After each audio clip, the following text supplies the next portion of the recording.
San Sebastian is an all-metal church with walls, columns, and ceiling of mild steel and a corrugated galvanized sheet roof. In the summer, it can get unbearably hot, up to 90 degrees Fahrenheit and up to 90% RH along the nave. The air is pretty stagnant despite the number of window openings. There are several perforations for airflow in the nave area, although they're small. There's a total of 14 clear-story window louvers and 8 window louvers at the dome.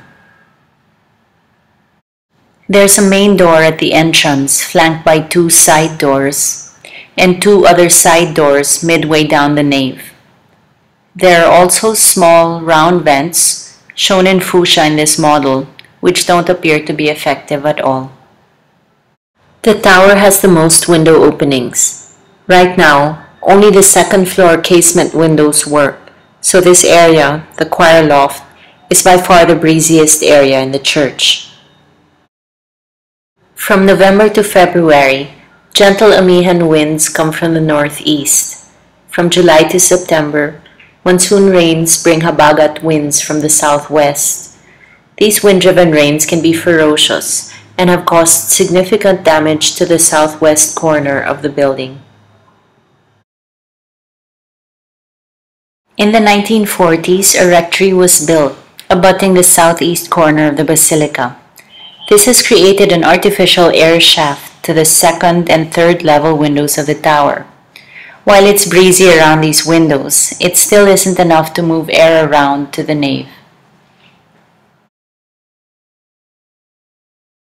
Maintenance men and priests say they recall the church as always having been hot and leaky. When windows started to leak, the louvers got patched up or blocked, like some of the louvers in the clear story. We estimate about half of them are blocked. Just 2 years ago, all the dome louvers were sealed entirely from the exterior.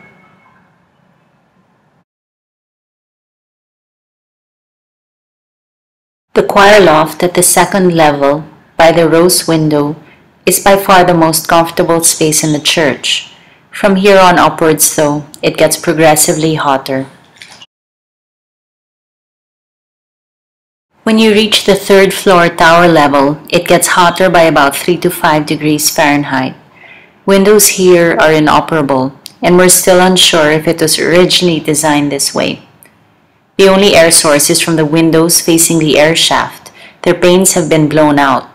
So on windy days, it's a good source of air in an otherwise completely stagnant space. The fourth floor attic level is by far the hottest space, reaching up to 105 degrees Fahrenheit in the summer. The leaky attic louvers have been repaired in different ways, and they all impede airflow significantly. Plus, they're all still leaking. Here's what we think is happening. The hot air from the nave rises to the ceiling, accumulates there because there are no perforations on the ceiling. Heat transmits to the attic, but remains trapped because there isn't a large enough opening to let that volume of air escape. The openings are either too small or blocked. The louvers are closed off. The 3 round vents on the south, east, and west are way too small.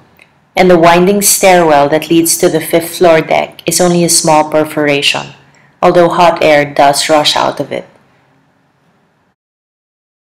A tropical design consultant who says he studied this building intensively says perforations on the ceiling can be as small as about a 1/4 inch in diameter, but they have to be on the apex and scattered profusely around that area.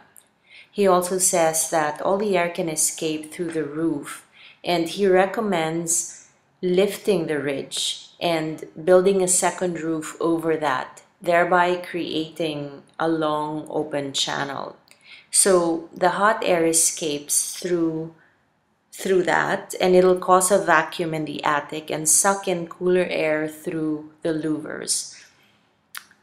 The same principle, I guess, applies to the ceiling from its perforations. He says all this will create a natural ventilation system. So I leave all of you to weigh that. I leave the rest to you. And thanks everyone for coming. To Imtiaz, thank you for volunteering. Ross, Angeline, Jason, and Lourdes. I'll see you all in September. And Lourdes, I'll see you in 2 weeks. So thanks everyone and take care. Bye.